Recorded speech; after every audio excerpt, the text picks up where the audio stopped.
Mhm. Good morning, Montgomery, Alabama. It is time to rise and shine as you get up this morning. It's a little chilly outside in the capital city of Alabama. It's 48 degrees right now, as a matter of fact. 48 degrees, but it feels good. Feels good. 48 degrees outside. Let me see. What else? What is the forecast for the rest of the day? Well, sunshine and clouds mixed, cooler, high 76 degrees today, which is good. Perfect. Winds east at about 10 to 15 miles per hour. Tonight, a 2% chance of precipitation, cloudy skies, and evening will become partly cloudy after midnight, low around 54 degrees. And on tomorrow, according to the weatherman, well, right now I'm the weatherman, partly to mostly cloudy, high around 77 degrees tomorrow. Winds east southeast at 5 to 10 miles per hour. The pollen count is high, very high, as a matter of fact. Precipitation, 0% for the most part. Air quality is good. Of course, anytime you get air, I guess that's good. And the UV index is high, 8 out of 10, which means that the sun's going to be out. The sun's out every day, but, it's going to be high in the sky and you won't be able to, okay, it's just 10. It's going to be high. Okay. I don't know what it means. So I'm going to tell you, UV index is high. Okay. Which means that's probably a good thing. That it means we got some sun, coming out. Okay. Anyway, it's time to rise and shine. The clock on the wall says it is 7 minutes after the hour of 7 o'clock. I hope this day finds you well. And I'll start. We start our show off with our daily bread because Lord knows we need something. But first, we got to wake y'all up. Okay, we got to wake you up. It's time to it's time to get up. So what you gonna do? Don't just lay there. Okay, let's go. We change the world in history right here where we're from. It's new beginnings to you and me, cause we're not done. In our city, in our city, in our city, we're not done.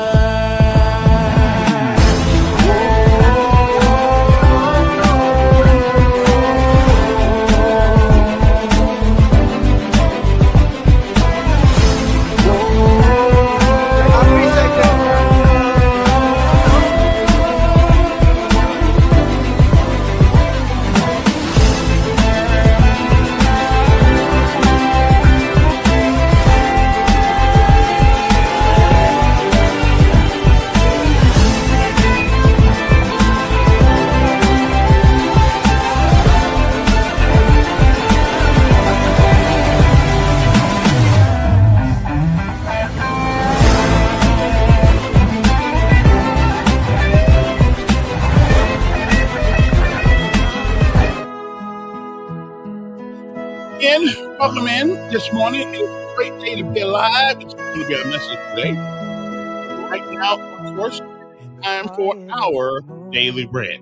A word from on high, something that'll change your perspective or at least give you a new one. But either way, it's good for the soul.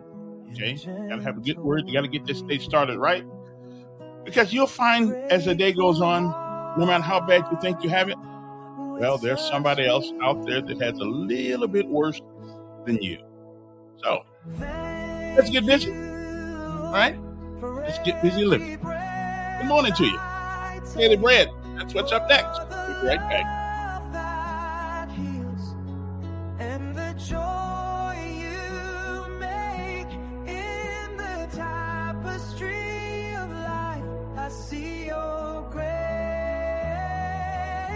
Every moment filled with your warm embrace.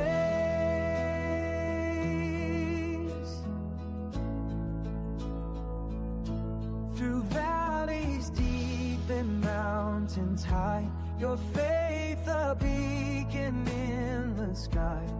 Every trial with lessons wrapped tight in every shadow, you are my. Thank you, Lord, for the laughter and tears, for the strength you give.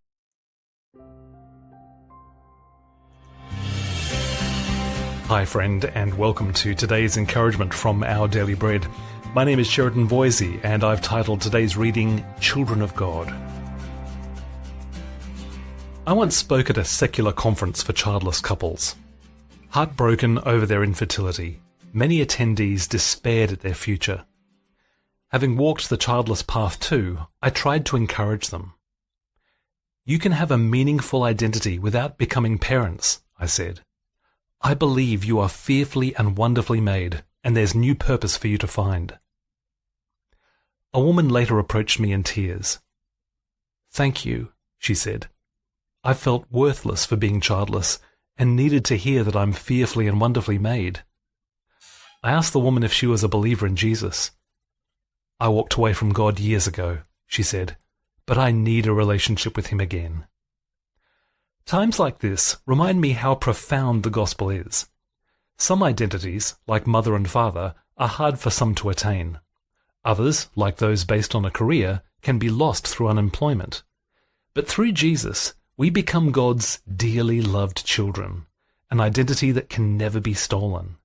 And then we can walk in the way of love, a life purpose that transcends any role or employment status. Psalm 139 tells us that all human beings are fearfully and wonderfully made. And John chapter 1 says, those who follow Jesus become children of God. Once in despair, that woman left in hope, about to find an identity and purpose bigger than this world can give.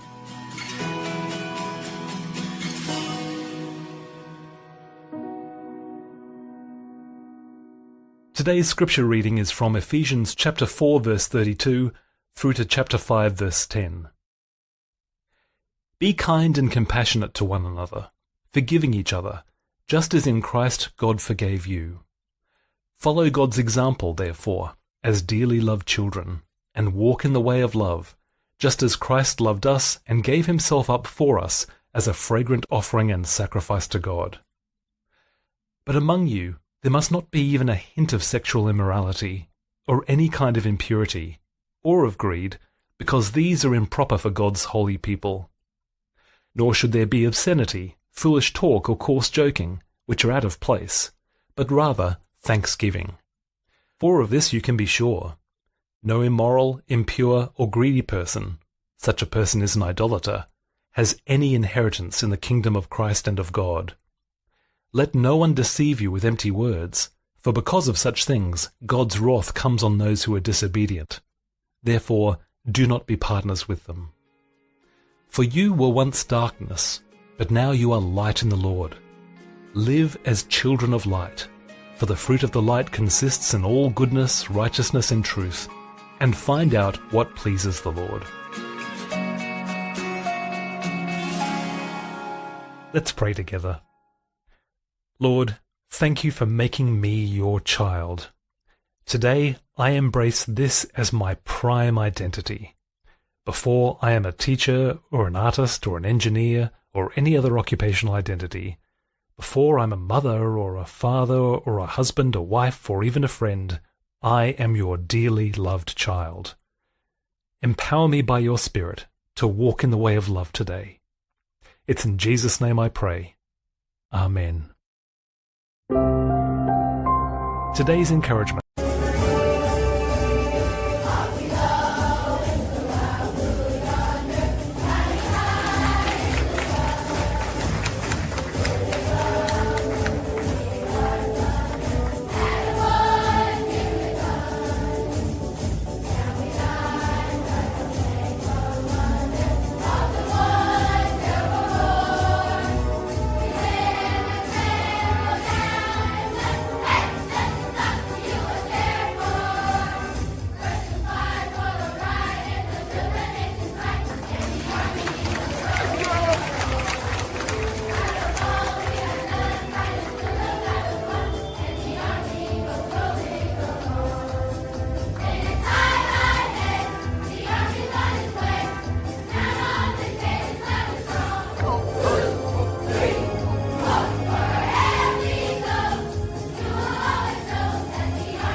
Good morning, everybody.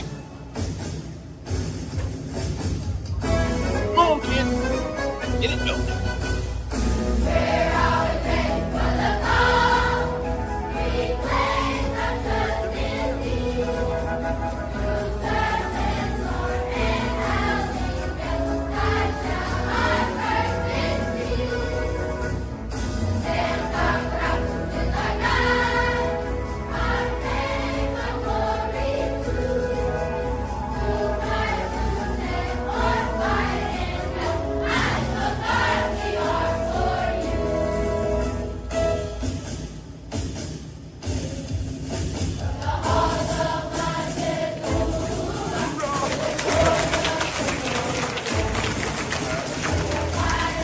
Hey, somebody's got to be a Marine.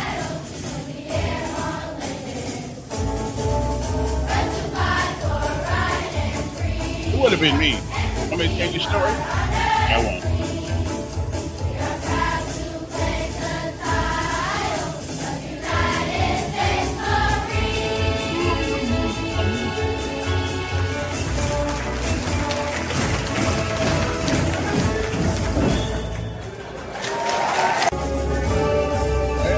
Okay, let me stop that. All right, let me stop. Okay, gotta stop that. All right, now let's ever get my thing back on there. I don't know why my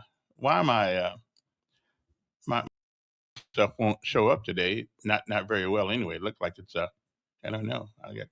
Might have issues. I'm not sure. Whole weekend. These 3 days out. Let me get my face out of there right quick. These 3 days all sometimes seems to my computer wants to take a break too. Hey, listen, that's why I paid for you. All right. Anyway, good morning to you. Now today is, let me get that thing out of my face right there. There is a I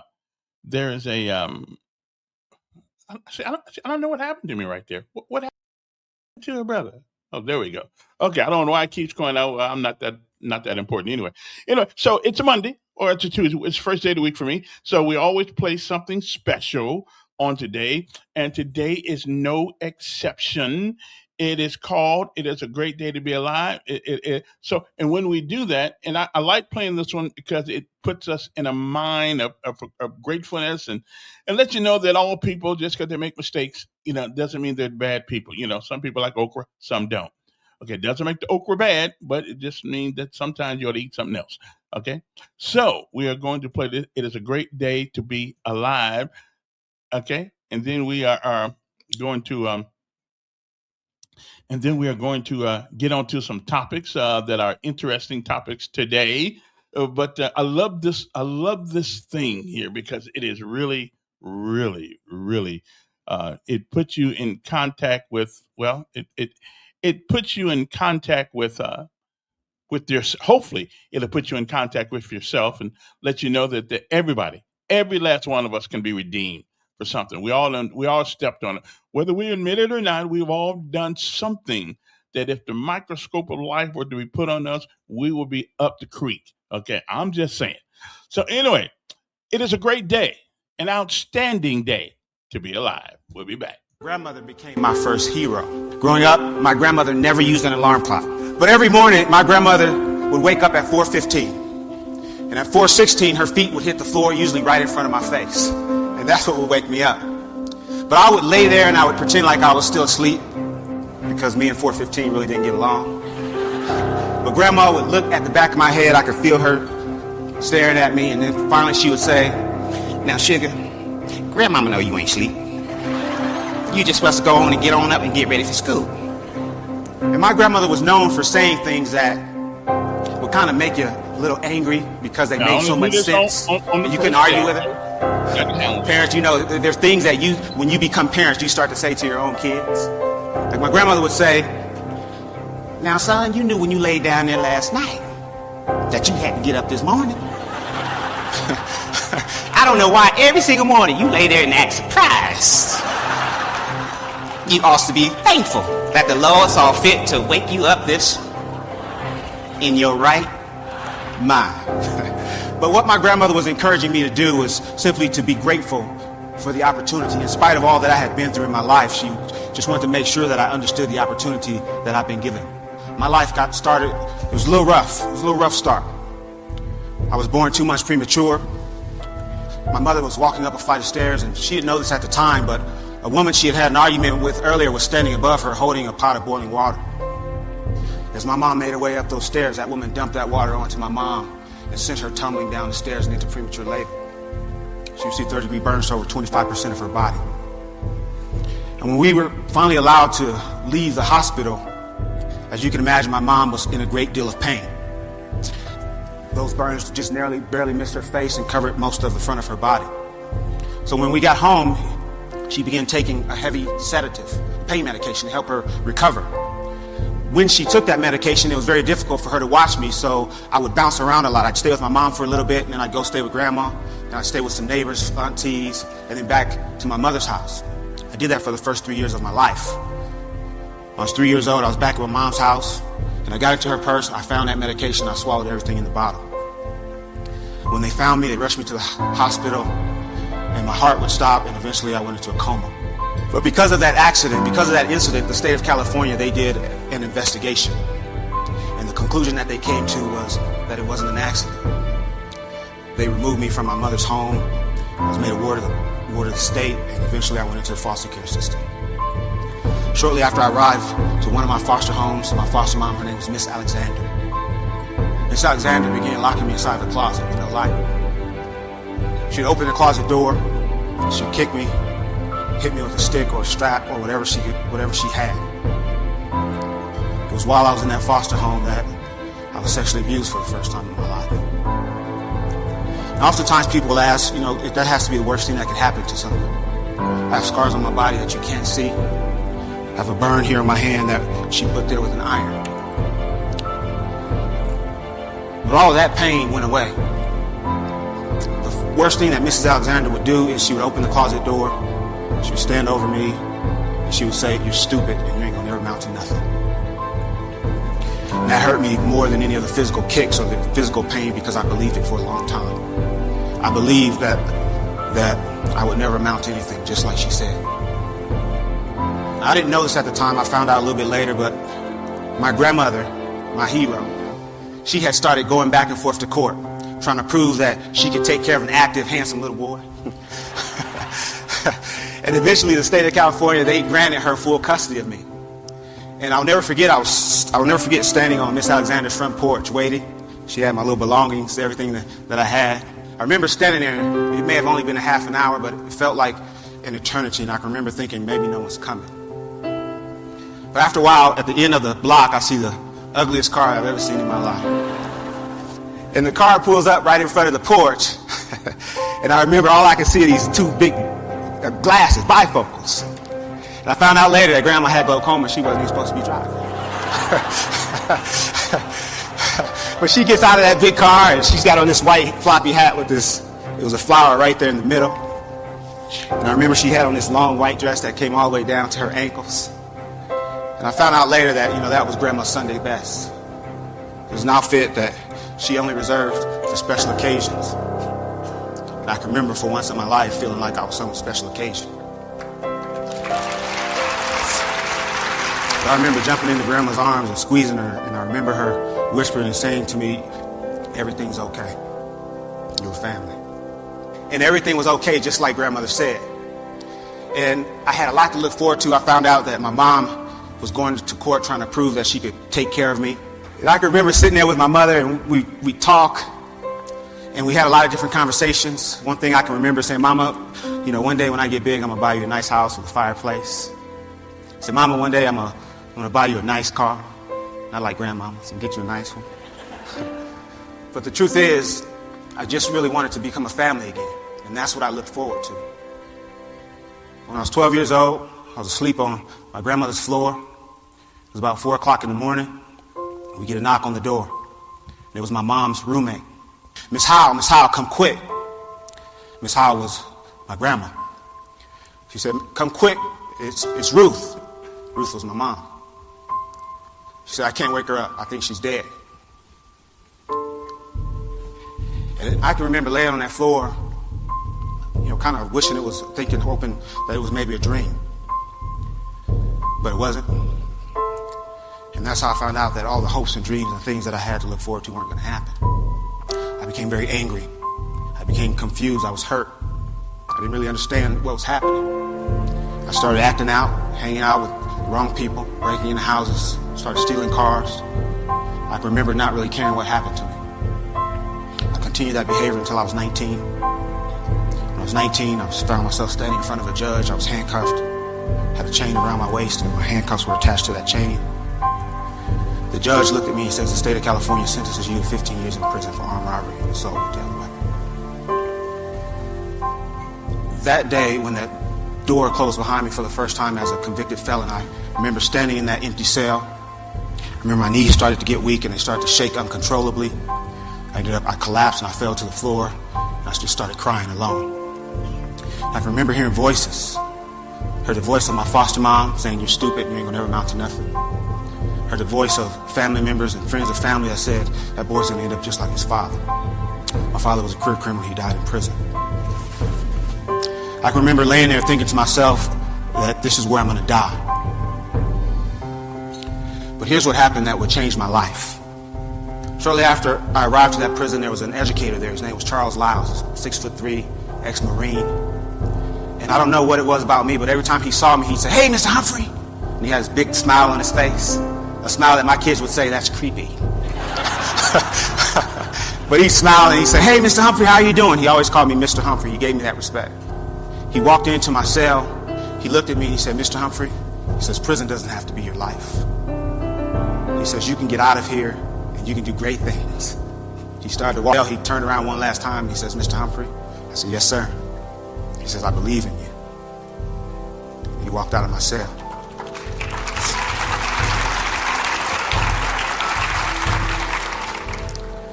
And if he had continued to stand there, he would have seen the tears running down my face because no one had ever said that to me.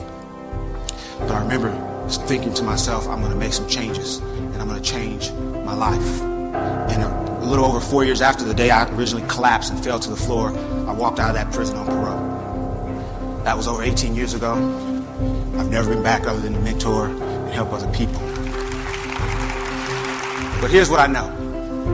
I know that when you've had a rough life, when you feel unwanted, I know that when you have hopes and dreams and when you have things that you can look forward to and when you have people in place that support you and push you, I know that that gives you a reason to live. It is a great day to be alive. And that's something that I haven't always said, but now it's something that I say to myself every single day at some point. If I'm having a great day or a bad day, that's something that I say. But what I also understand is that what my grandmother was thanking her higher power for each and every day was for the opportunity that she'd been given. And she never missed an opportunity to tell anyone that would listen, especially me, it's a great day to be alive.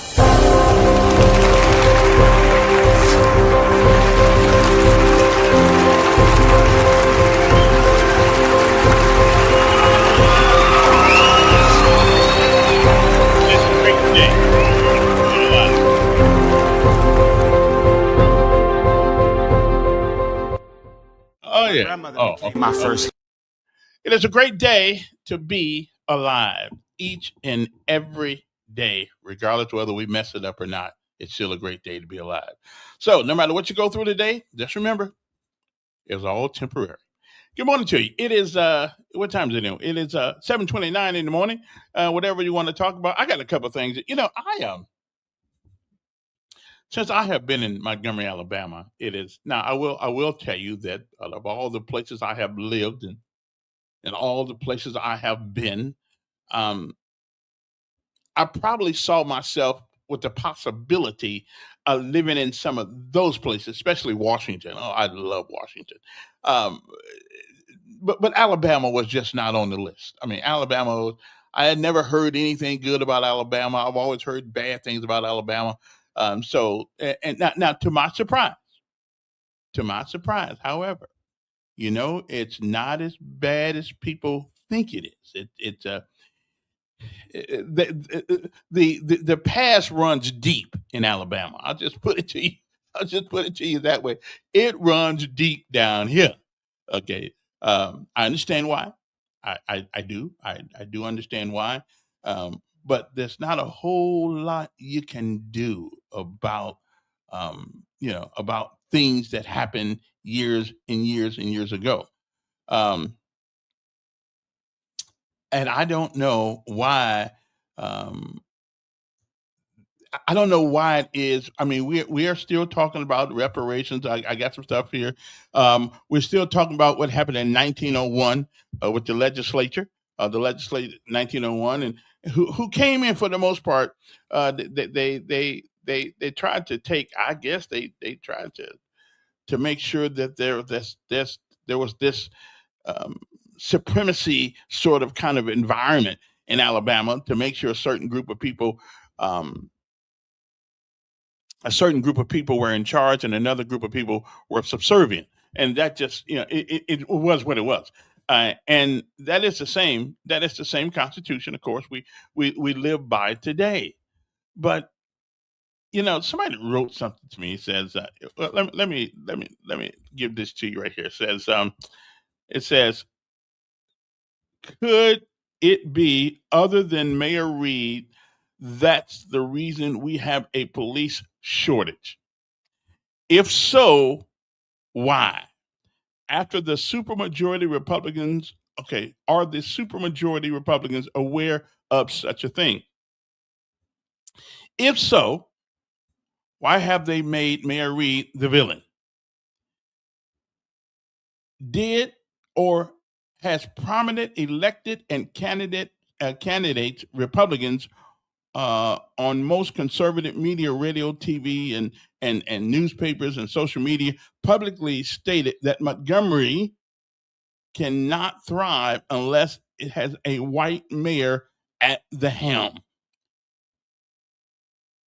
Did Reed Ingram, Will Barfoot, Tommy Tuberville, and other prominent Republicans say Montgomery will not be the same after this legislative session? And what does that mean? That is an interest. I mean, Montgomery doesn't really. There doesn't seem to be the support or the compromise that's needed in order to move Montgomery forward. It just doesn't seem to be there. Now we got some great news recently about businesses that are that thinks that we're worth investing in. So something is going well. But is there an atmosphere of is there real meetings going going at the country club out there and well, let them get a little bit, then we pull something back from 'em? I don't know. And one of those things is home rule.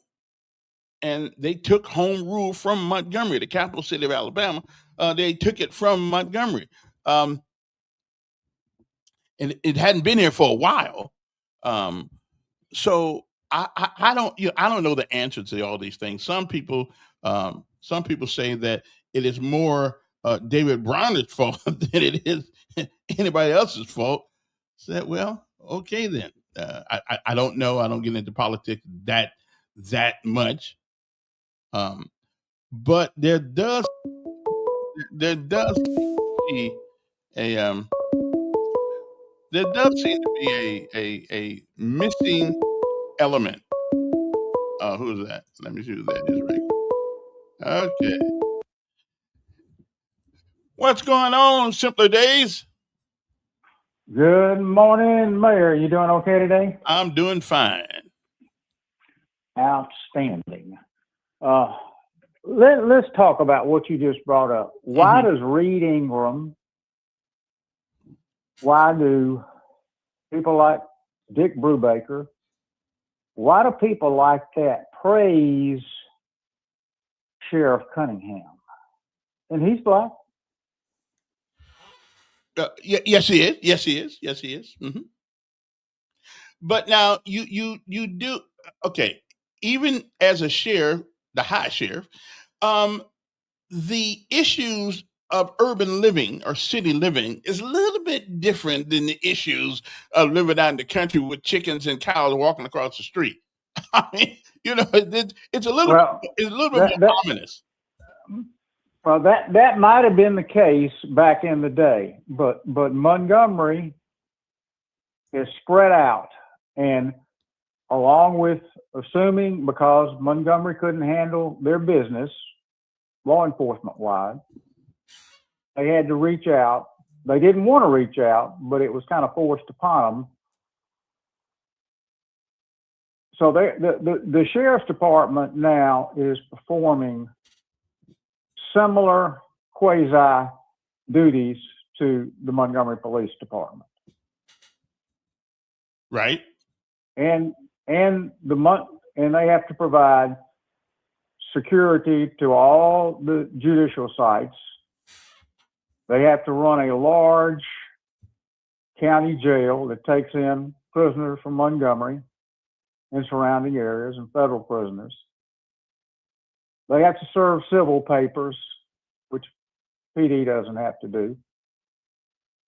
They have a motor division, traffic division, narcotics division, canine unit. They're doing the exact same things now in making arrests and issuing traffic. They used to didn't have to work recs because Montgomery worked their own recs in the state, but they have to work recs now because, as we know, Montgomery doesn't have enough officers to do that. So the old thing about, well, they're just out there keeping the farmers in check. That's not true anymore, Mayor. And I hear what you're saying, but now you have to admit, not having home rule, not having the ability to as a mayor, any mayor, if everything I did has to go to the legislative body, everything, before we can do anything, that is an albatross that everybody sees, and you can't get it off from behind your neck. Well, is it the same? Is it the same home rule that for 30, 40 years ago was in place? Is it the same home rule that's in Madison County and Huntsville today? Is it the same rule that's in effect for Baldwin and Mobile? But it is not the same home rule for everybody in the state of Alabama. Some people have it, and some. It seems as though that the influence, Montgomery is under the thumb of a few legislators because of the lack of home rule. So if the majority, and the majority is not always right, but if the majority says, we don't want to do that, like, first of all, why is our mayor one of the lowest paid mayors in Alabama for a city its size? Why Prattville mayor makes more? I don't know what the guy in Milburn, but why we should have one of the highest paid mayors strictly because it's a capital city and it comes with a plethora of issues. But why is Stephen Reed the lowest, or whoever would be there would have the same pay? Why is it that Montgomery seems to be under the thumb of a few legislators as opposed to having its own have its own ability to direct its own future? Well, let's take both those issues. The pay deal started a long time ago when Emory Farmer did not accept a salary. And the city council had to finally go ahead and make him take a salary. Same thing with Trump. Trump doesn't take a salary. So that got started a long time ago. And should he be compensated equally to what the other mayors of other cities of similar size? Sure, he should. But then let's take the other issue of why is the thumb on the state government is here. Everything runs through the legislature here. Everything is mirrored in Montgomery because the state government is here. Again, though, but the state government, which I understand, it's kind of like being Congress in Washington D.C. the Congress doesn't tell Washington D.C. everything they can or cannot do, because they are separate, and they are separate entities. Even though they are somewhat co-joined, they are still separate entities. And Montgomery is not the lapdog of the legislature downtown. They just happen to have the building here, and the apparatus for state government is here, but they don't get to run. Do they? Maybe they do. I don't think they get to run the city of Montgomery. Well, politics has strange bedfellows, as you know. And so many other things in state government and Montgomery are tied through that political animal. And that's just the way it's always been, and that's the way it will be until the good Lord comes down and opens it up and spits it back out anew. But going back to your original thing about the police department, I mean, and I've tried to get you to get somebody from the sheriff's department on, either number one or number two, and just ask them, what do they do different? And why do people that are at the police department leave and go over there, retire and go over there? I talked to one the other day. I was getting my tag renewed. And he said, man, I wish you were back down there. He said, you're one of the best supervisors I ever had. Yeah. I said, well, I wish I could. I said, but I just can't work in that environment. Okay. Well, let me ask you. I know. Let me ask you a question. And I hear what you're saying. And we make these comparisons between the city and the county. Bread is bread in its basic makeup. Bread is bread. But some bread has raisins in them. It's still bread, but it's not the same kind of bread as the other bread. The county and city, even though they have the basic things, infrastructure and things of that nature, but the operation, I mean, let's not act like the county has to deal with the majority of the problems that the city does. And that's because anytime you have a bunch of people someplace, you're always going to have a bunch of problems. You got people out in the county who their neighborhoods are like a couple of miles long because the houses are so spread apart. I mean, the county is a different animal. Wouldn't you say that? It's a different animal than the city? It used to be, and then there's areas in the city that are out on the Old Selma Road. There are cities that are out down the Northern Boulevard, down Wetumpka Highway that are rural. But the concept in your mind of all they do is ride around and check on the farmers, that's over with. Montgomery's spread out too far now. And then you've got them performing the task that the Montgomery Police Department used to do solo. They didn't need any help because they had enough bodies. Mm-hmm. But I'll bet you. Go ahead. Doesn't the legislature have something to do with everybody making their own neighborhood into a city around here? What's the one out there on Vaughn Road? That's the most messed up, geographically, the most messed up area I've ever seen. Pike Road. It's the most unusually geographically formed city that I've ever seen. So I promise you, Birmingham and Mobile are the exact same way. When you have the folks, when the city goes outward in all different directions, and they start annexing this, annexing that, annexing this. You got 6, 7, 8 municipalities around Metro Birmingham. It's geographically, the court system is all the same way. That's not unique to Montgomery and Pike Road. Okay. I mean, it's the only place I've lived since 1991. So I just never seen it. Mayor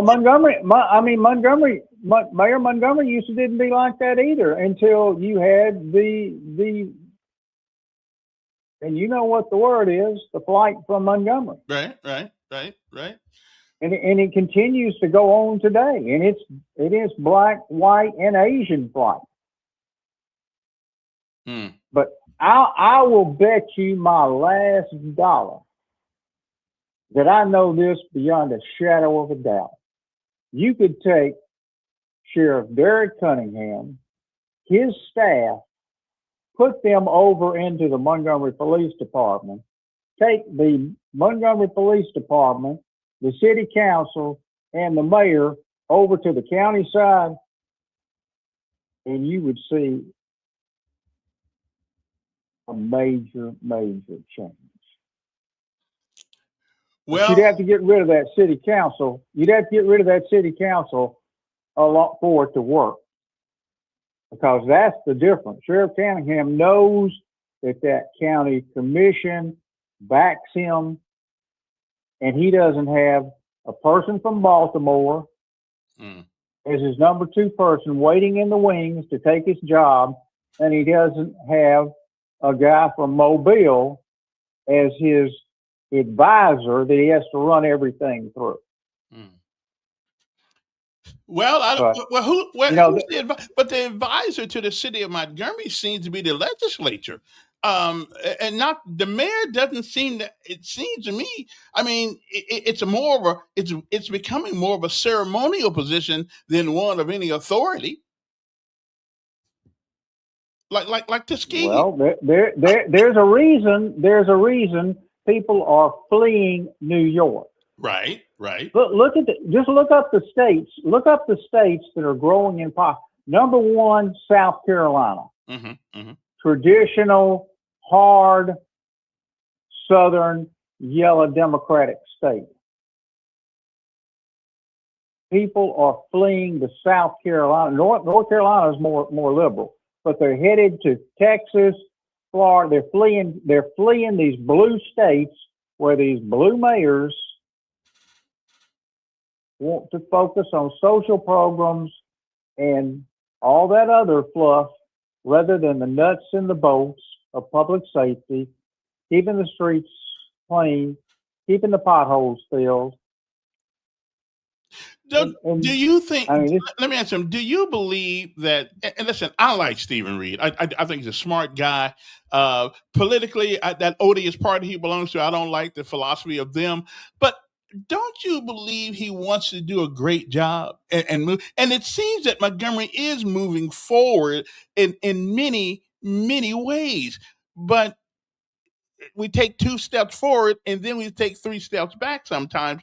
I mean, obviously we got a crime issue. Yesterday something happened. The other night something happened. Somebody got killed. It's here. But that's the problems that the county doesn't really have to deal with a lot, because when you start shooting out there, hell, you don't hit nobody. You're in the woods. But in the city, it's a different atmosphere in the city, though. Will you at least give them that? It's more of a complex web in the city, unlike the county. Hey, everybody's shooting their guns out there, but I don't think that this guy is. If they let him do what he wants to do, okay. And at first, I didn't believe this of no Democrat. I got to tell you, but I think if they let him run things the way he wants to run them, because we haven't. I mean, listen, we haven't gone broke. If they let him run things the way he wants to, Mayor, he'd have the rainbow flag over City Hall. Well, I don't think he'd do that. I don't think so. Well, and I tell you what, yeah, he would have social justice warriors out there on the streets instead of law enforcement. He's already said he wanted to, in closed doors, dismantle the Montgomery Police Department and more privatize it than having enforcement. Stephen Reed said that? And that's why, yes, and that's why he came on your show and said he didn't believe in qualified immunity for law enforcement officers. I do believe the other day, that the Supreme Court went against that. And I do that. I think they do need some qualified immunity, because it's a tough job, and it's far be it from us to judge something when we're not there. because we don't know in a split Well, second. everybody in the court system, the judge, the prosecutor, the person that issues the warrant, all of them have judicial immunity. But the poor police officer stuck out there by himself with what, 16 weeks of training at the most? Yeah, but I don't know if judges ought to have qualified immunity. They make these stupid rules. Well, they got full judicial immunity, and Mayor. I think that's a bad. Yesterday, I get a note. A man got found innocent of murder. Guess what? 70 years after they executed him. Okay. Right. The judge sits there supposedly to make sure that the trial is run correctly and fairly. 70 years after they execute a man, they have the unmitigated gall to tell him, oh, he was innocent. So, Mayor, I stood before a municipal court judge in Montgomery, Alabama, with a record on a man that would fill up an old New York telephone directory. And his wife was standing there slinging snot, crying, saying, my kids are not going to have any school clothes. Please don't put Eric in jail. Please. And he had a 120-day sentence hanging over his head, and he didn't pull the trigger and put him in jail. And that was on a Thursday. Sunday night, he killed his 3 kids and killed himself. He'd have been sitting in a jail unless that municipal, if that municipal court judge would have just done his job. Yeah. So judges screw up on both sides. They screw up on both sides of the fence, Mayor. Yeah. But there's a reason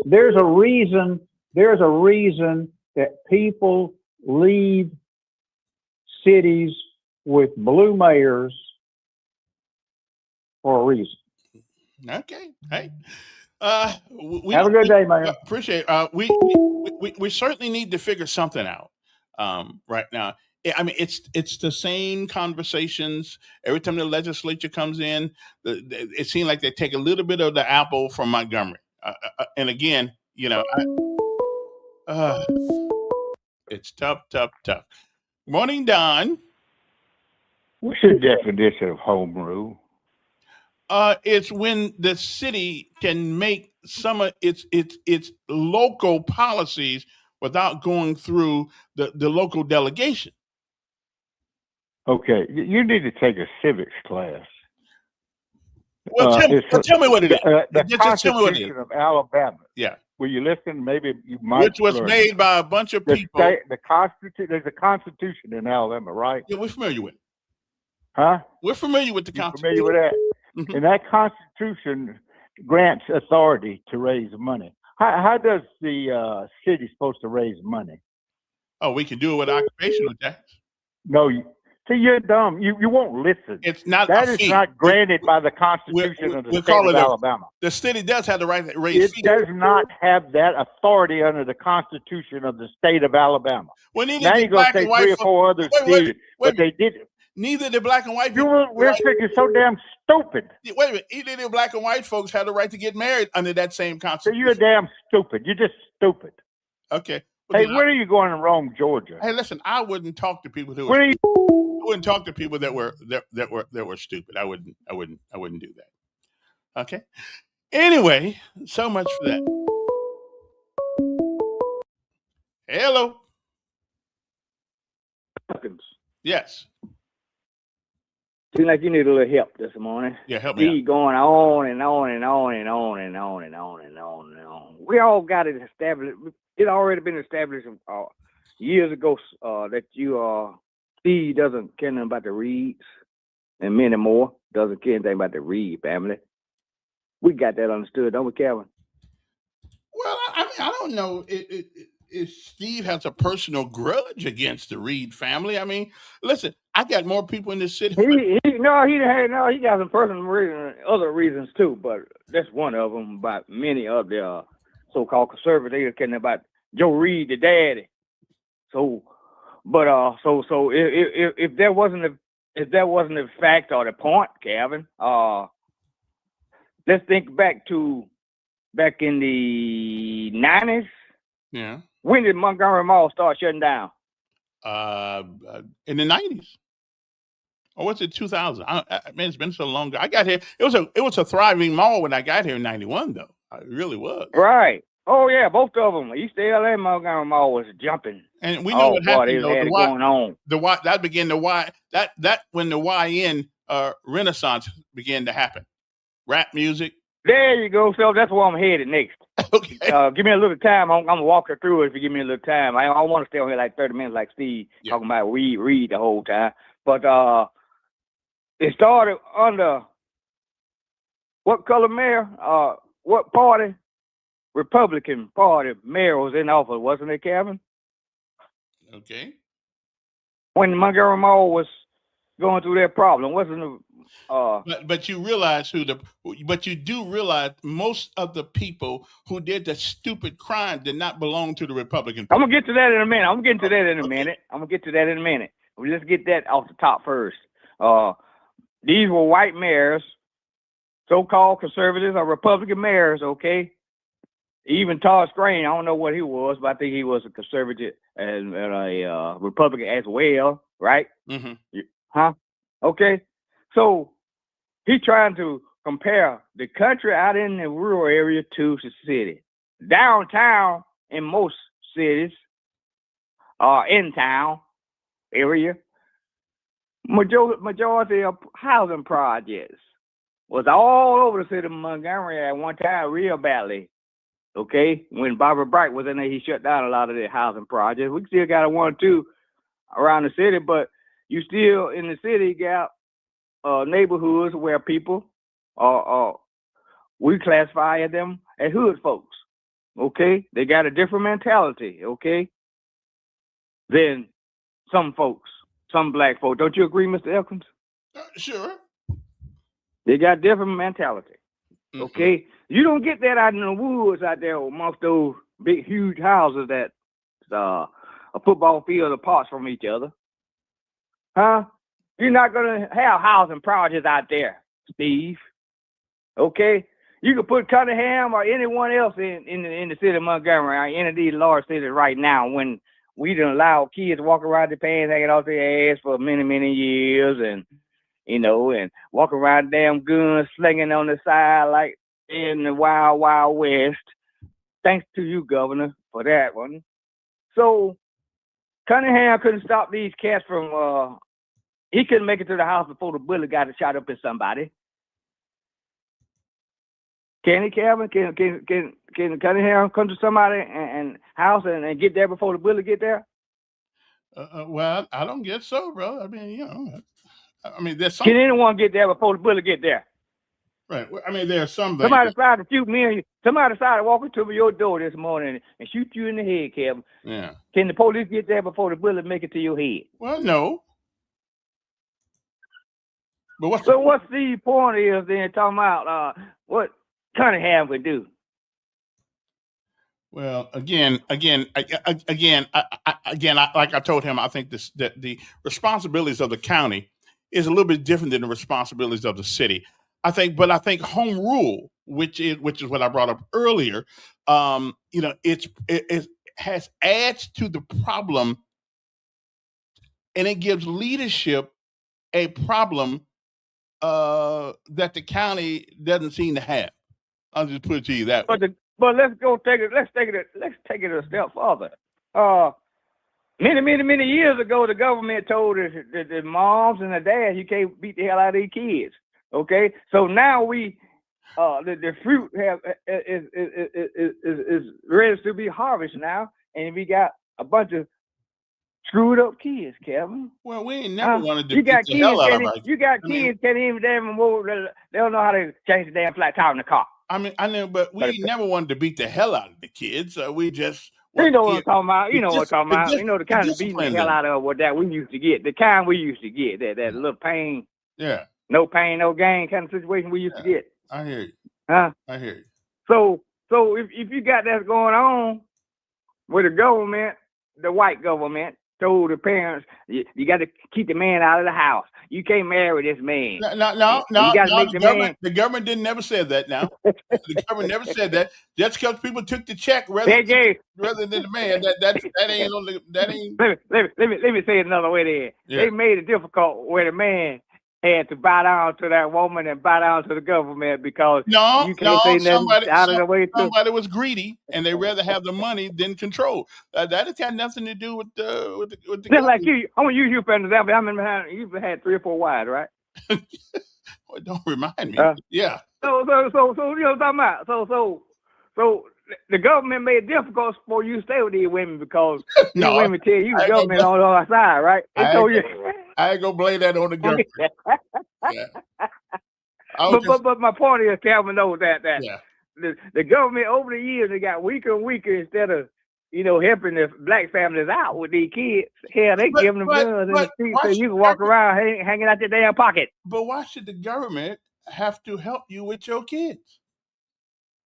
I'm talking about help us out for is telling them that they can't walk around in the street with the gun hanging out their pocket.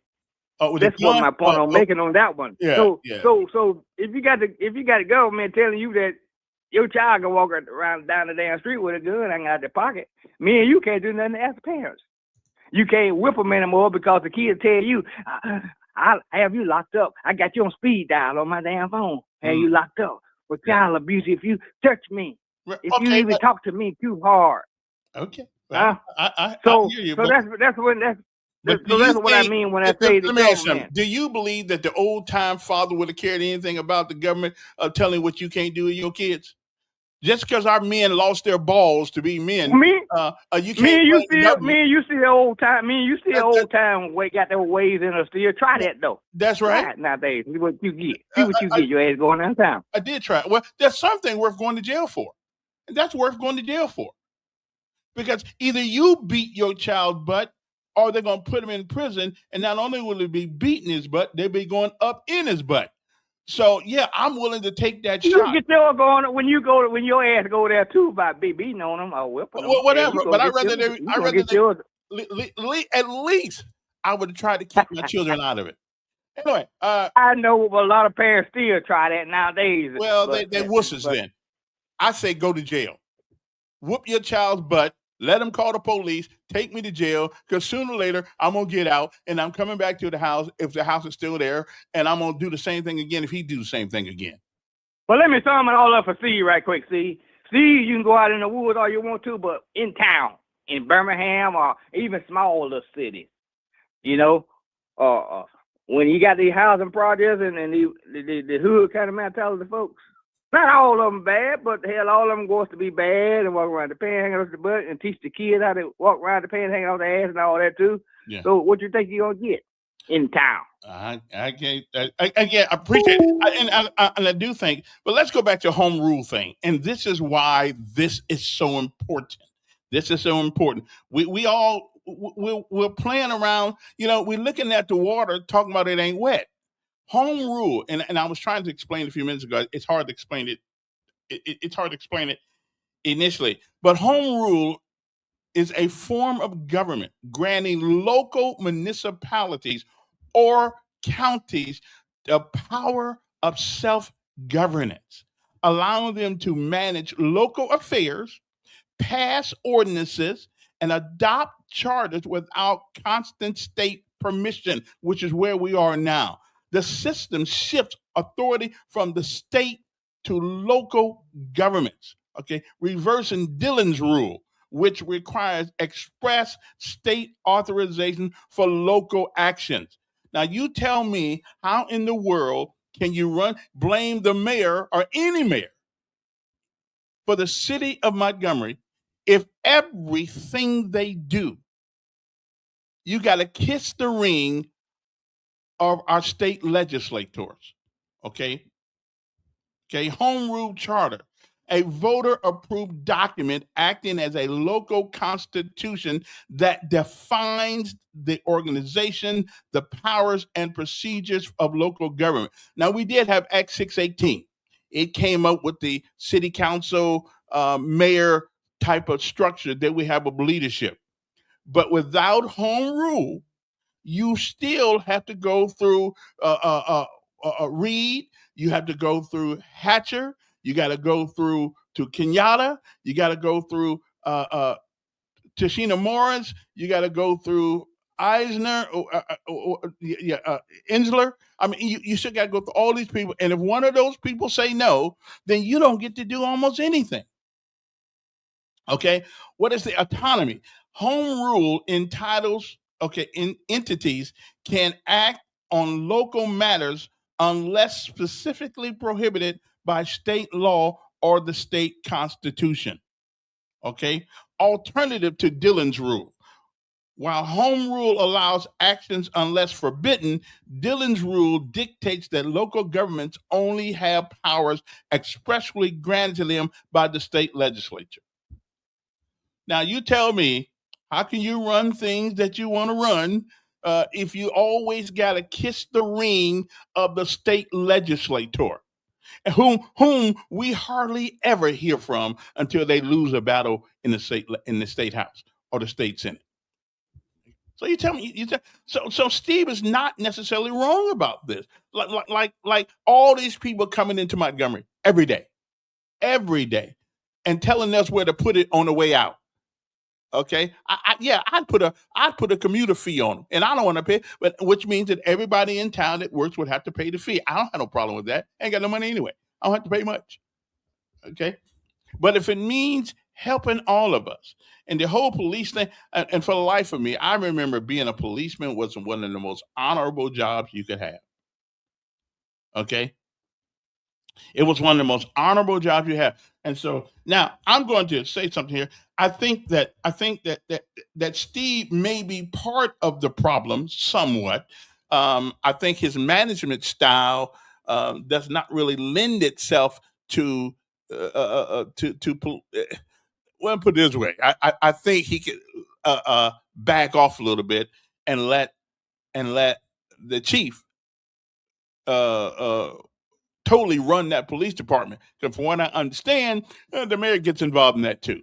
And I mean, management I understand, but getting directly involved with it, okay. And it is called checks and balances, and that's what I love about America. That's what I loved about the military. There's always a check and somebody always had somebody they had to answer to. Somebody. The private had to answer to the sergeant. The sergeant had to answer to the higher sergeant. The sergeant had to answer. The higher sergeant had to answer to the company commander. The company commander got to answer to the battalion commander. So there's everybody. Now, if you want to talk, don't talk stupid at me, and we can talk. Well, you got to listen first. Okay, but you don't. These personal the state constitution. See, there you won't listen. Well, because the state constitution tells the cities how they can raise money, right? Am I right or wrong? Well, I don't know if they tell the city how they can raise money or not. That's what a constitution is. It tells them how they can raise money. And one is not an income tax. That's why you call it a fee. It ain't a fee. It can be. You can't. See, that's why you don't listen. That's why the state legislature defined for people that what the tax could be. It didn't just put it on Montgomery. It said that you cannot do this because the city can only raise taxes through sales tax and fees and different things like that. They can't do an income tax. And that's what a occupational tax is. You call it a fee. You don't call it a tax. You call it a fee. And what's the fee? What is the fee? Transportation fee. First you said, okay, so you're going to have a toll booth up there and charge people to come through Montgomery. So they just traveling through, you're going to charge them a fee. Well, doesn't Millbrook got one? They got a privately owned bridge. But they still have one, though. To privately owned people who built it. Right, but they still have one. Yes, but it don't belong to the city. It belongs to an individual. Okay. They built it. You don't have to go through it. Yeah. Well, you don't have to go through it. That's true. We got state highways. But it doesn't belong to the state. Yeah. It Again, belongs to the people who built it. well, why is it so many things get stopped by the legislator when it comes to the city of Montgomery? They don't have home rule, and not having home rule. You just read home rule and you see that it lets the cities do certain things. That's right. But in the Constitution, it tells the people how the cities can raise money. Well, and one of them is not an income tax. Well, that's why you can't call it a tax.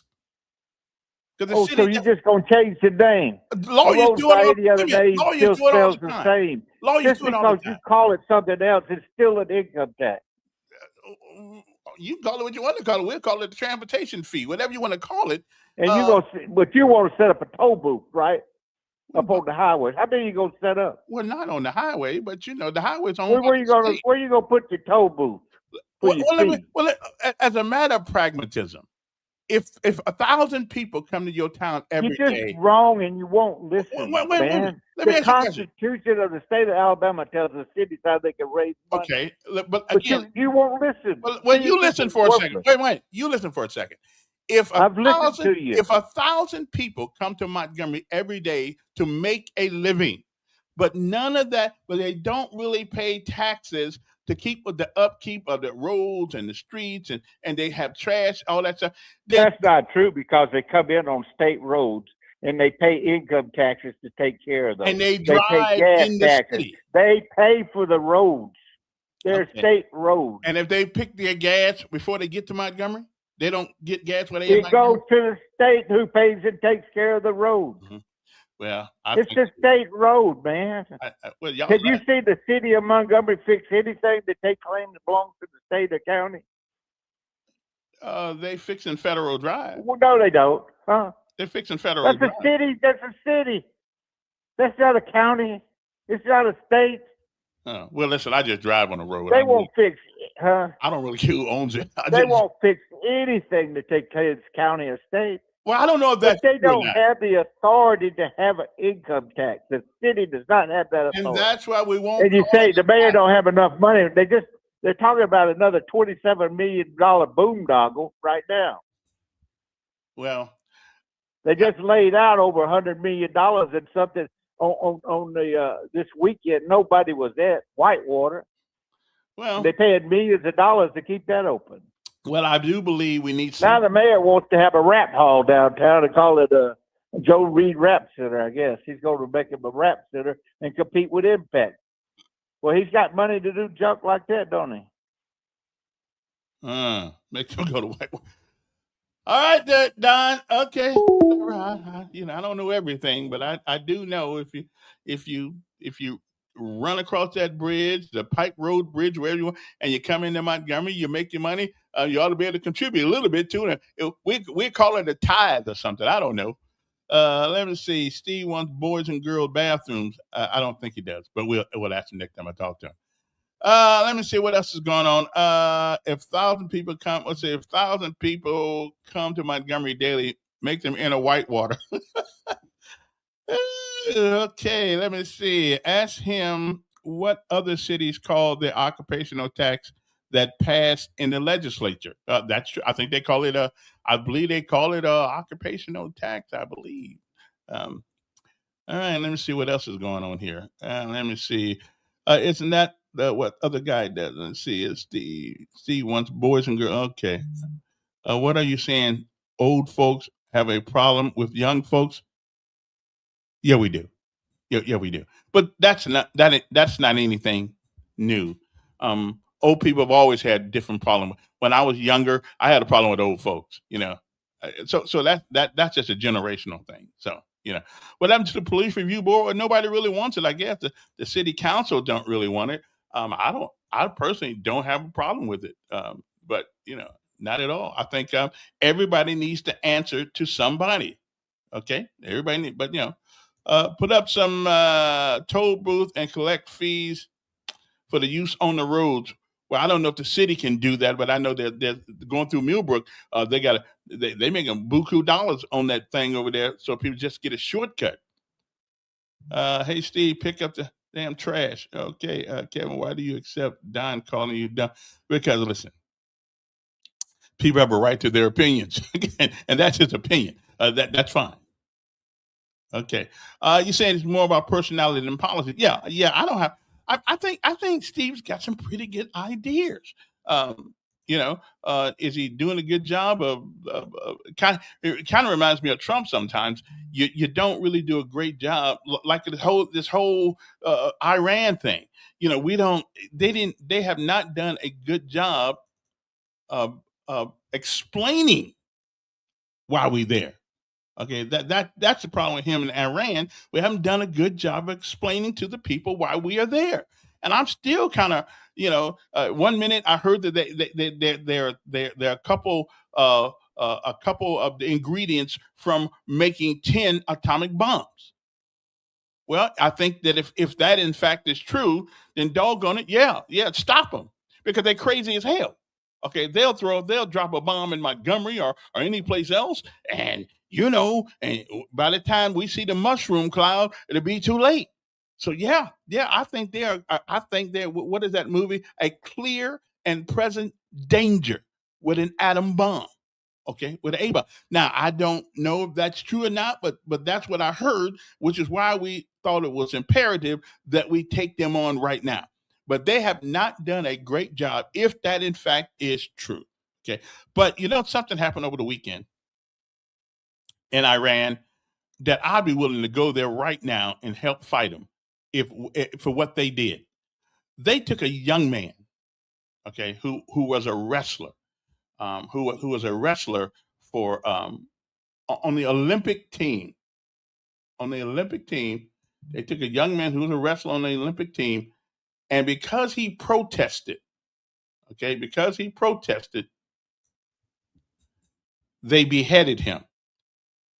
He was a national hero for them, and they beheaded that young man.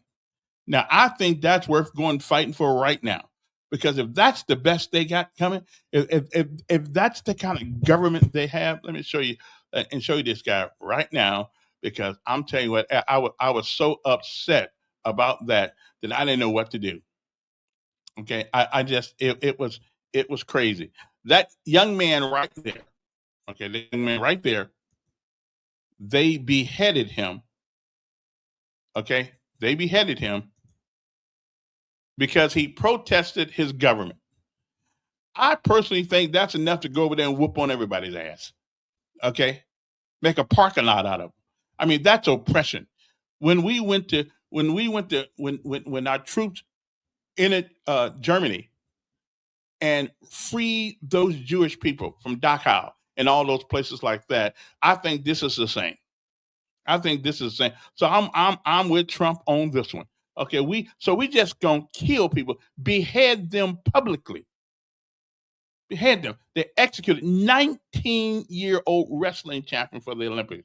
And 2 other people were beheaded because they participated in anti-government protests. Okay? From a rising star a few months ago to his head cut off now because they didn't agree with their government. Okay? So I got to tell you, that makes me want to put on a rucksack and some something and go somewhere with M16 and help them people, because I got to tell you that right there, that's unhuman. That's inhuman. Okay, I don't know what God they think they serve, Allah, who in the hell they call him, but surely he wouldn't want them cutting off people's heads. Okay, because they protest their own government. I mean, surely they wouldn't want to. No. God wouldn't want you to do that. God said, "Vengeance is mine." And I got to tell you, when I saw that this weekend, I was furious. I wish I could find a 141, strap on my chute, and go over there and kick some ass, because I got to say that right there angered me. Okay, that angered me. And you think we want to put all them people in the United States? We want to, with people with that kind of belief system, you want to immigrate to the United States? I'm sure everybody over there's not that way, but Islam, their version of Islam, It is not. It is inconsistent with the United States Constitution, and therefore, I don't believe this is a good marriage between us and them. Okay, it's just not a good marriage between us and them.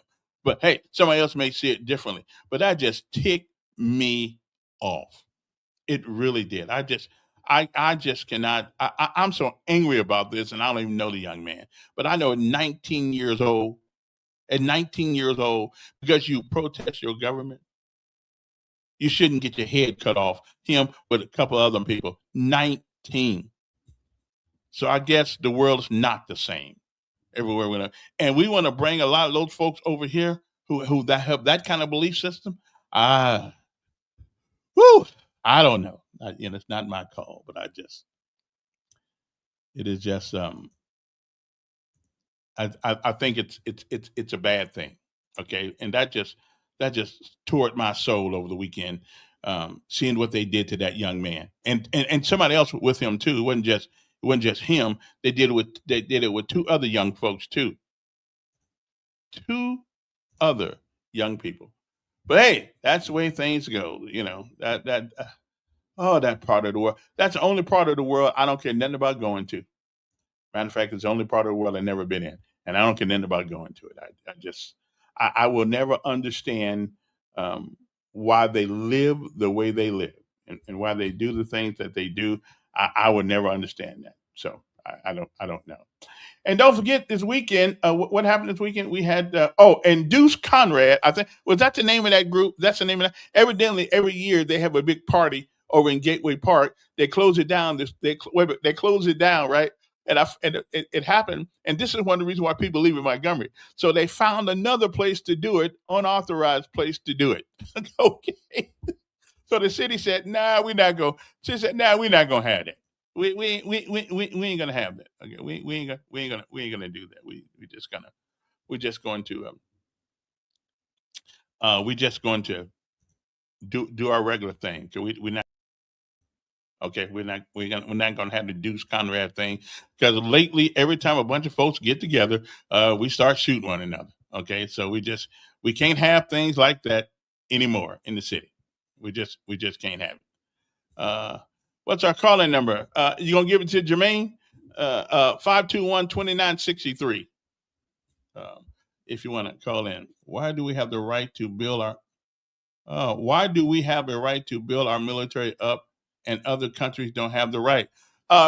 Because we, at least for the most part, are very reasonable people with the use of that power.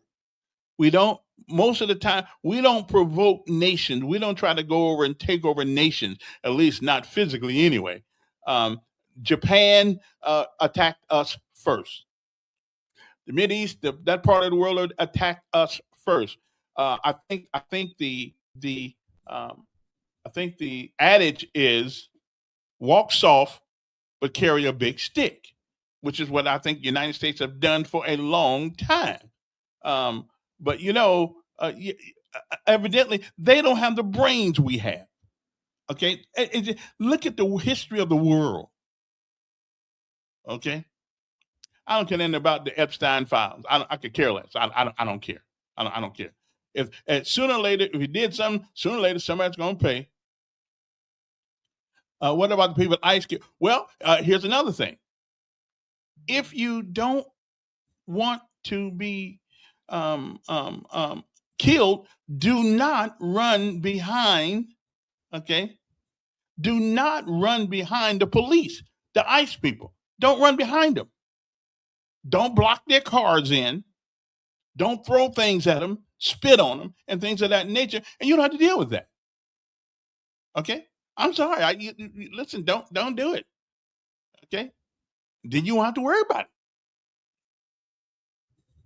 it. This doesn't have anything to do with America being a righteous government, but everything to deal with what made that comes through. What? Shorten that for me. I can get to it. American dollars, which has made America very, very wealthy. Listen, I don't know, and I'm with you, Greg, on this one. FAFO, you go after them folks, and you'll see what happens. I mean, they're just doing their job. And,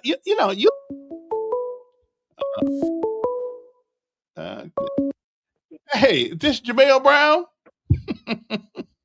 No, but on the I guess standing in the gap for Jamel Brown, Mhm. you know Will Boyd, right? Yeah, I talked to him, as a matter of fact. That running for governor. Yeah. You know Doug John running for governor, Yeah. As a matter of fact, his people called me last week. and Tommy Tuckerville. Talked to his people the other day. So they come. Is the reason you want Jamel Brown on your show is because he leading the pack or something? He is the most. You really want him? No, he's the most unqualified person in the history of Alabama to ever run for governor. Right? Why would you want to talk to somebody like that? Oh, I don't. I need because I need some humor. I'm just saying, if you got some candidates out there that they're doing outstanding in the poll, why do you want to waste your time with Jamel Brown? Wait a minute. Do you believe that he's doing outstanding in the polls? No. I'm asking you, why do you want him on your show when you have all these qualified candidates? Because it shows it shows that the Democratic Party is not serious. But what about the other candidates? Will Boyd is a nice candidate, and Dale Jones is your friend. And Jamel said he's going to come on when you get them on. He said, get all of them on together. Why you just want him on? I had him on. You want to get him on there and try to dog him out? No. What you can't do. I'm saying, why do you want him on your show so bad when you got other candidates out there running? And most of the other candidates I've talked to, I've had the woman, Yolanda, has been on. Will Boyd has been on. Also, I talked to Doug's people the other day, and so we're finalizing to get him on, and also Tuberville. So I mean, I can't make. I'm quite sure. I don't know if I'm quite sure he'll come on your show. I'm not his campaign manager. No. Nothing like that, but I gave him the word. That he'll come on when the top contender who you believe in come on. You're not wasting your time just coming on when there's nobody. There's nobody. He can't himself. But look, there's nobody running for governor that actually give me that tingling feeling. Well, Kay Ira never came on. She did no debates. She did nothing. She didn't.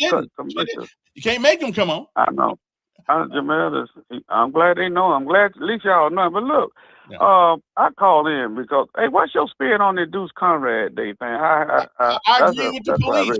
I agree with the police on that. I agree with the police on that. We didn't need it. What was the agreement? Well, I don't agree. So you be all had cop. What was the agreement? Well, I don't agree, but they evidently they closed down places in Ridgecrest, stuff like that, so they couldn't have it. At least not in that. Why? Not in Gateway anyway. Well, why? I'm just asking you, why wouldn't they let them have it in Gateway? Well, I don't know what their purpose was, but I don't want that many young folks getting together anymore. Every time they do, somebody gets shot and killed.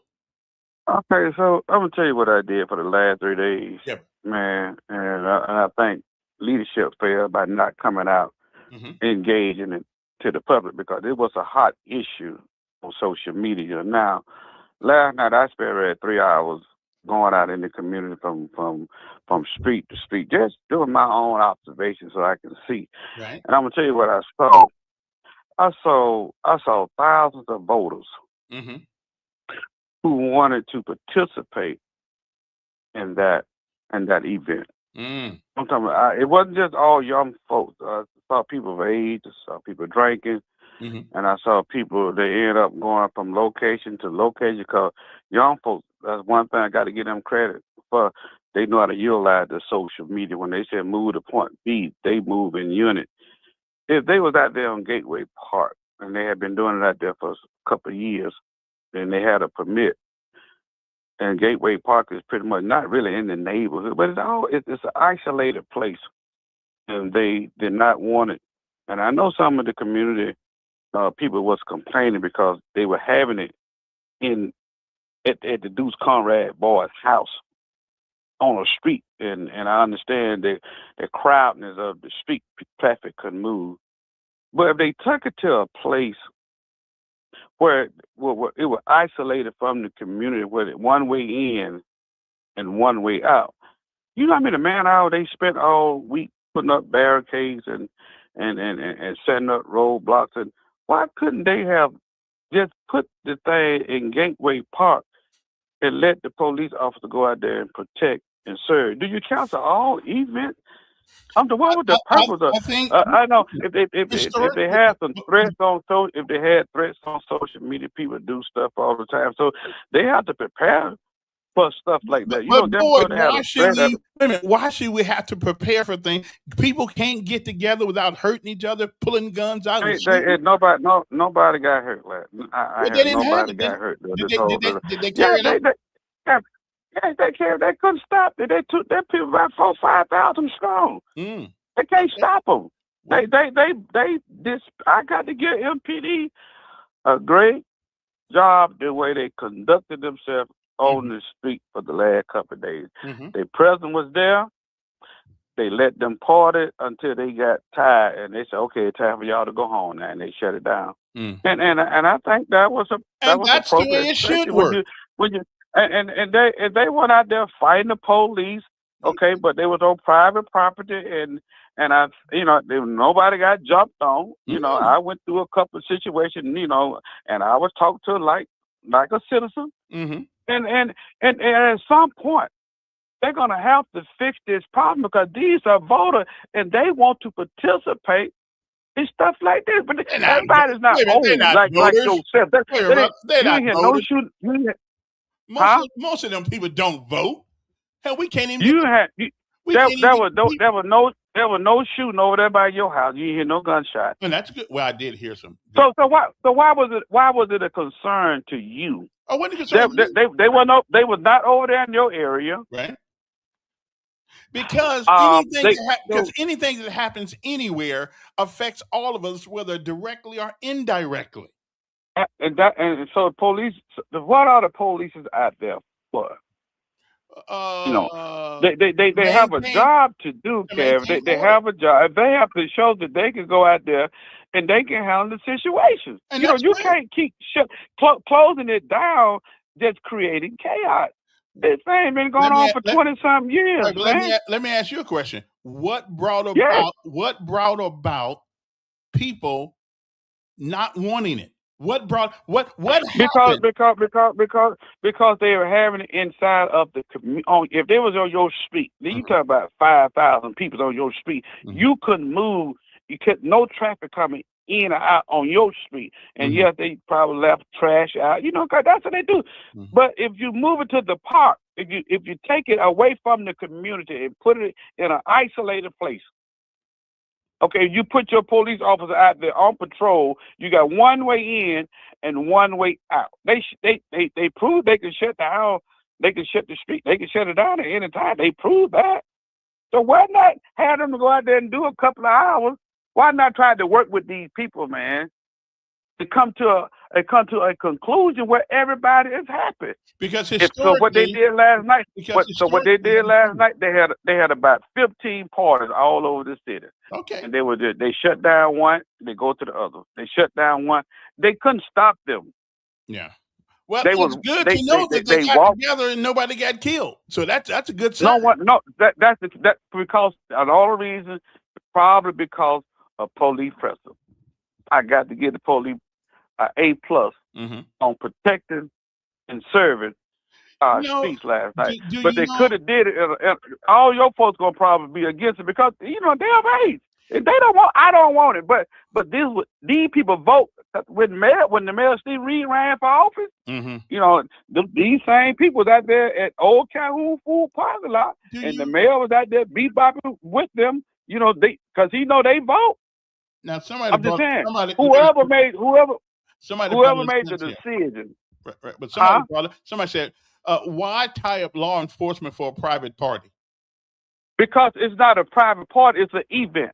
It don't make it just like the parade. It's just like the New Year's Day parade. I have to have 15 to 20 police officers every year, and because I want that. If I apply for an event permit to have an event, that's the case. They're gonna have all the certain people gonna get event permit. We can't have it because it was a lot of young folks. You got to give the young folks an opportunity, man, to go out and enjoy themselves too. And then you have to. Agree, but listen. So you can't make all of them go to church.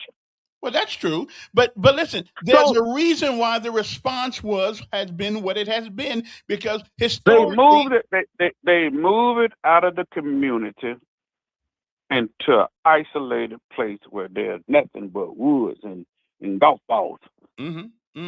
One way in, isn't that it? Doesn't and one way out.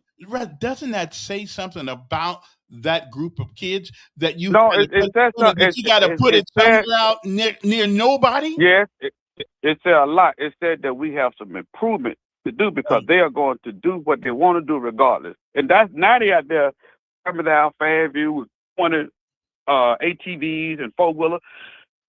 So they got a point to prove now. And they the police officer was tied up the whole weekend dealing with this. Exactly. And I commend them. And nobody got killed. Right. Nobody got killed. Nobody got shot. It sounded like it took the whole police department. It did. I'm quite sure it did. Last night, I'm quite sure that if anything would have went down last night somewhere else on your side, you probably would have got a call. No one probably came. Then isn't that a bad thing? That's not a good thing. It's not a bad thing because we understaffed with police officers. Okay. We got to get our numbers up. So we have to. You can't blame you. We have to get our numbers up where it's supposed to be of a city of this magnitude. So we have enough officers. Wait a minute. Isn't there something wrong with we can't have something unless we have a bunch of police officers there? These are the time that we are living. I listen to your call and talk about the governor saying they can walk around with pistols and stuff all on their hips. We are living in a different time, my brother. Okay. So we got to go along. We can't use your tactic that worked 20 years ago. Well, we never went down this road before. We are in uncharted territory. And we could live we have to change. But we could live without going down this road now. But this the hand that we were there. Because we are allowing. We got a killing every. We got a killing every week. With this we ain't used to have this, so we have to adapt. So at some point, this is what I see, because I was out there last night on the ground. Yes, I was scared because that's not my cup of tea. Yes, I was afraid when I saw 1,000 people over. I'm like, well, how the cars gonna go up and down the street? They should have this in Gateway.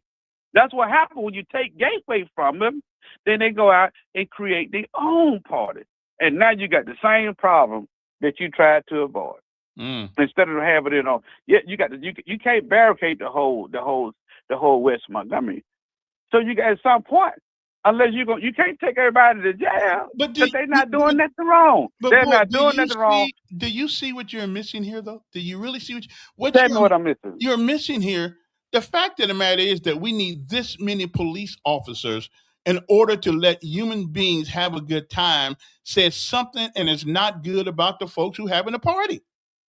Yeah, but I have to hire police. I had to hire 15 to 20. It was right, but that okay. I understand that. That's a community event. They have an ordinance on the books that 4 or 5 people can't gather. They call that. They enforce the order. They got an ordinance on the book that they're not enforcing, but they will enforce that ordinance on certain individuals. They have ordinance on the book saying a crowd can't get together. That's against the law. Now wait, how many people? So they got orders on. They have orders on the book that they are not enforcing. Okay. Now, and I went to the city council meeting. About 6 months before my parade, and told them about this problem that I tried to nip in the bud, but they paid me no mind.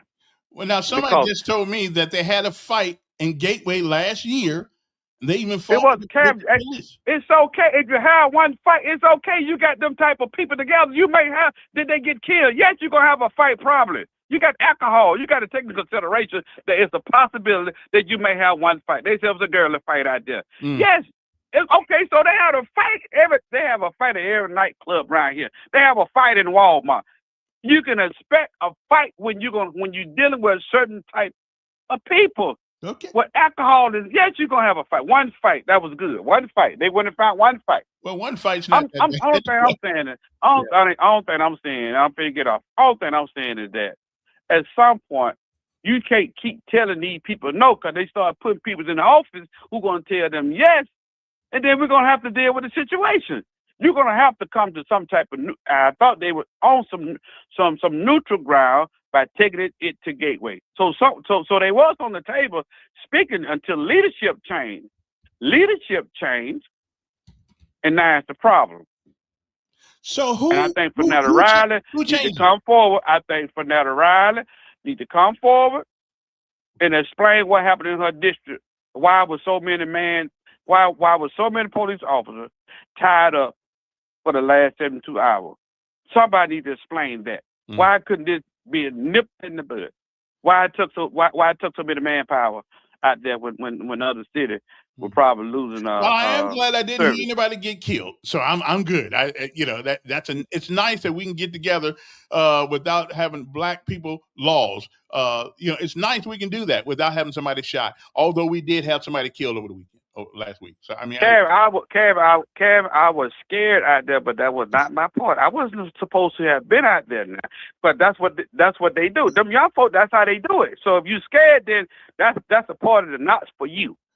You go to church. No. And you do you talk on what you're doing right now. That wasn't a part of a Kevin Epker. Well, no, it wasn't for me. All right, so it was for them. Let them have themselves a good time once. It was for them. Mm-hmm.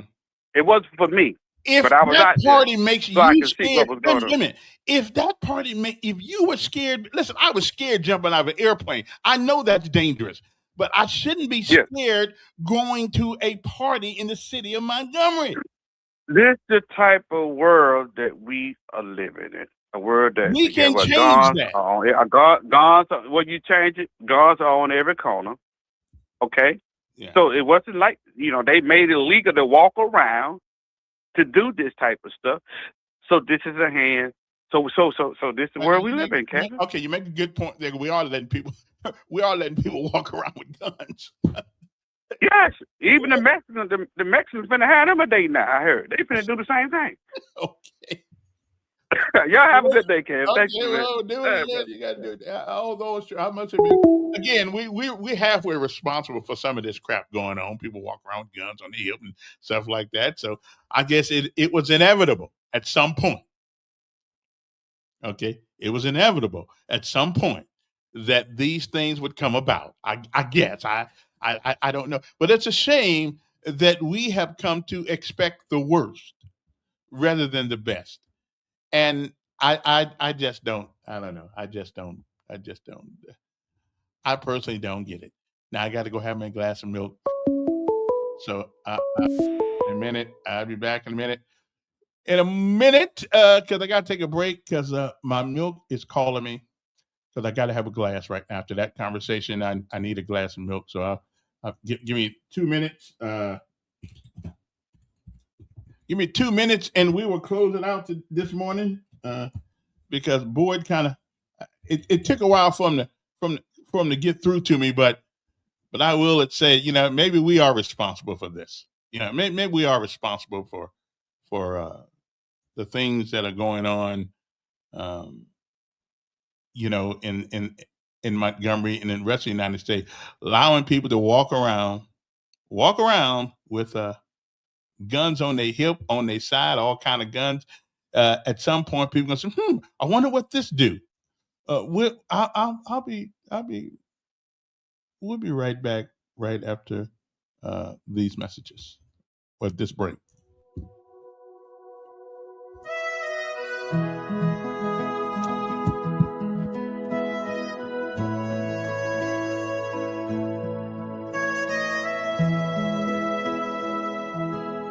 Quiet of the morning light, hands raised high in pure delight, thankful whispers in a gentle breeze, grateful heart with such sweet ease,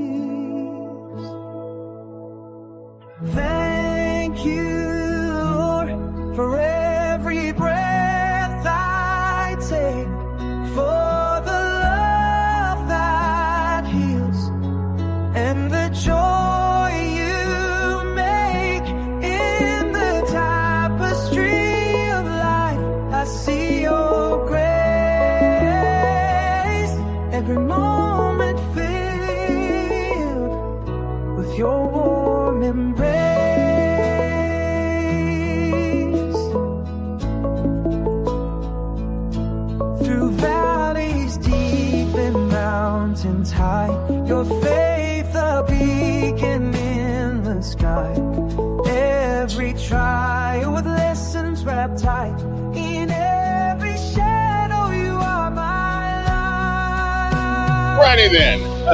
Thank you, Lord. Okay, enough of that. Y'all got me all confused. Well, not really. I'm sort of confused. So we put ourselves in a position where we have to have policemen at all of our parties, and somehow we think that's okay. All righty then. Well, anyway, so much for that.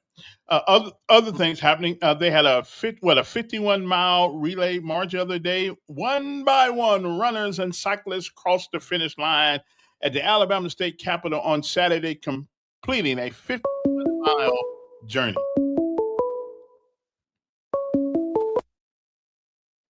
Yes. Hey, Kevin. Boyd said when certain people get together, you're going to have problems. What are the certain people? Well, I'll have to let Mr. Boyd. I think it's certain. A certain generation. Is it a generation? What about race? Is it a race? What are the definition of the certain people? Well, I think it's generational more than color. I think Boyd might be in favor of the Young Brother Protection Act. Where you can't allow more than 100 blacks get together, or somebody will get killed. I'm gonna name the law the Young Brother Protection Act, which will allow no more than 100 blacks in an area. Okay, then I'll run that by the legislature and the Young Brother Protection Act. Okay, then. So much for that one. What else is going on? What else went on? Yeah, I ain't too much into running or riding bikes 51 miles. Although for those who did it, hey, so be it. Okay. We executed a 19-year-old in Iran, which I'm totally, I don't understand that. I'm ready to go to fight now. Now, did y'all see the thing about, you remember Afro Man? Afro Man is the guy who put out, I thought I'd get high. I want to get high and all that stuff. You remember that? Well, the police took him to court because he made fun of them. They broke into the guy's house. Okay, yeah, YBP Act. Okay, then. Tell your racist call Boyd and ask him that. Yeah. Okay, then. Doug Jones was Diddy's little boy back in the day. Okay, then. I don't know. Okay, let me give you some little levity here. Okay, because this happened the other day. The Afro Man is a guy who put out that song "You Want to Get High." Well, the police had a fake. I guess they had a. Hold on a second. Okay, so they had this. They came to the guy's house. Okay, they came to the guy's house and tried to. They raided the guy's house because they said he had dope over there, right? Okay, now he didn't. He didn't, but they said he did. Okay, and so he didn't have it. So what happened is that they got it. They got it. Well, hold on.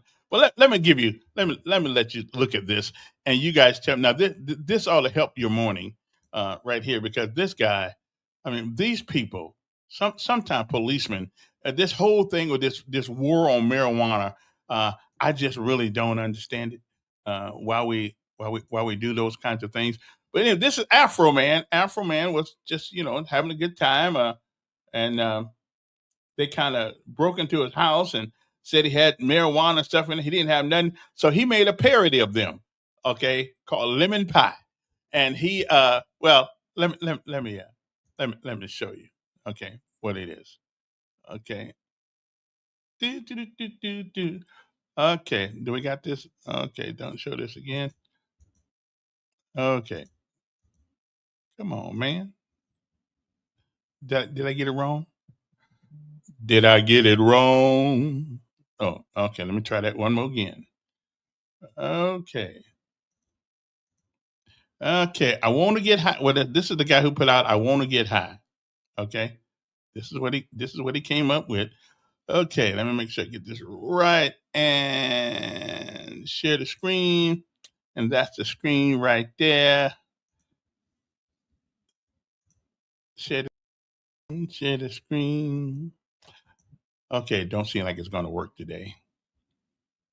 I don't know why.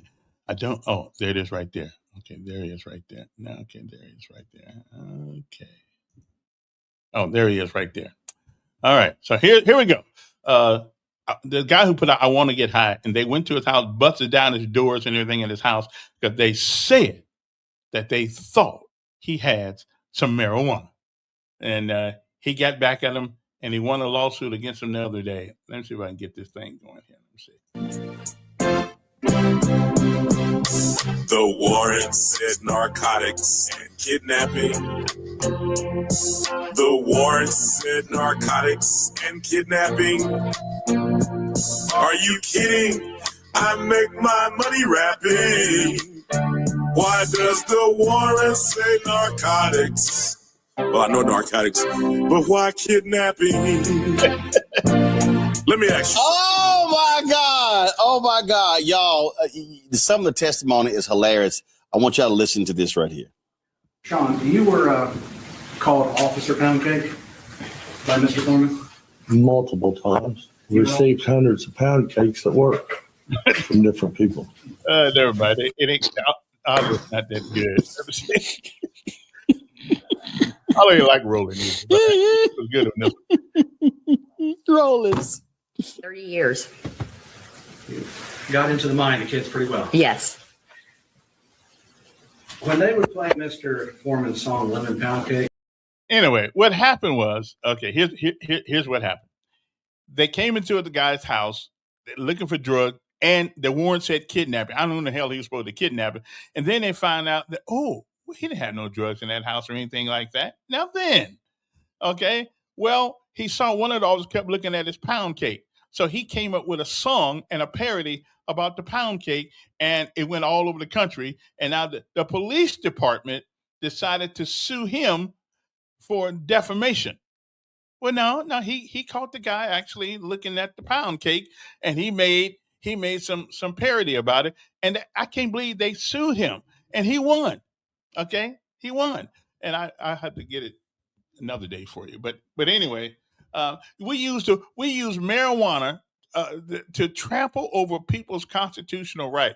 What I can't figure out about marijuana is this: God made marijuana, so why is it against the law? Now, I could see if you change the original properties of marijuana to make it more, whatever. But why do we put people in jail for marijuana? Now, I've never smoked it because it stinks, and I wouldn't want it. It just get on my nerve. But why are we putting people in jail for marijuana for 10 and 15 years? It's an herb, right? It's an herb. So why are we doing that? Seriously, marijuana. I could kind of understand if you take the coca leaf and you turn it into things that you ought not turn it into and, get high and all that stuff.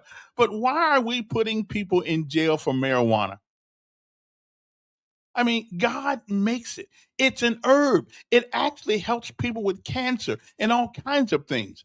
So why are we putting people in jail for marijuana? And we know that it has some medical properties in it, and we won't even let people have medical marijuana in the state of Alabama. But we let you walk around with a MAC-10 on your side and all kinds of guns. Now, let me ask you something.